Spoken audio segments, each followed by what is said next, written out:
On est cette semaine en compagnie de Marco Marciano, entraîneur plutôt des gardiens de but du Rocket de Laval.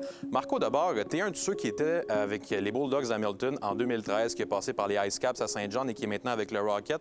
Parle-moi un peu de ces années-là. Ça a été des grosses années pour le club école du Canadien. Oui, c'est ça. Puis, tu sais, c'est à chaque année, tu sais, avec Hamilton, avec Saint-John, tu sais, avoir les gardiens de but. À chaque année, tu sais, on travaille avec des gardiens de but différents, que ce soit avec Robert Mayer, Dustin Tokarski.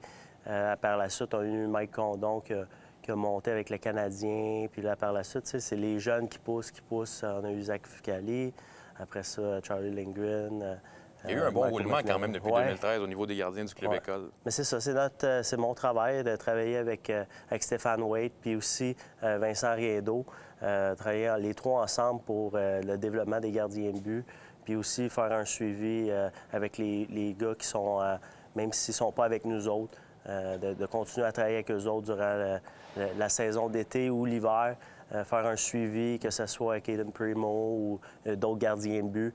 Donc, tu sais, on travaille ensemble, les trois, pour s'assurer que le développement des gardiens de but se poursuit. Je veux profiter de la présence d'un entraîneur de gardien de but pour poser une question qu'on pose souvent dans les dernières années. Pourquoi, selon toi, le Québec a maintenant plus de difficultés à développer des gardiens de but, alors que dans les années 90, la LNH était à peu près remplie de gardiens de but québécois, puis depuis peut-être 15 ans, on n'en a pas eu beaucoup? Bien, c'est sûr que, tu sais, on veut pas aussi d'autres gardiens de but. Tu regardes l'Européen, la Finlande, tout ça, tu sais, aussi, ça a grossi, même les joueurs, là, tu sais, que ce soit les joueurs d'avant, les défenseurs, il y a plus d'Européens, puis tout ça.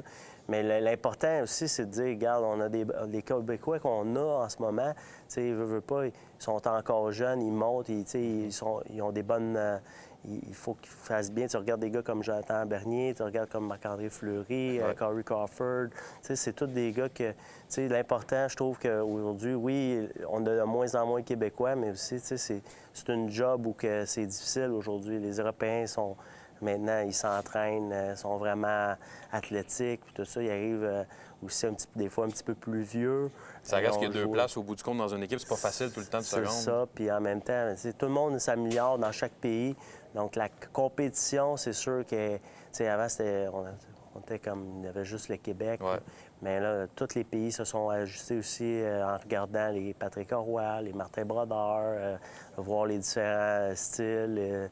Ils ont appris beaucoup de nous autres. On a été des inspirations un peu pour eux au niveau des gardiens de but. Beaucoup. Puis, tu sais, ils se sont ajustés. Puis là, c'est à notre tour de faire la même chose. Bien, on va vous souhaiter la meilleure des chances avec les gardiens que vous avez à charge avec le Rocket. Merci beaucoup, Marco.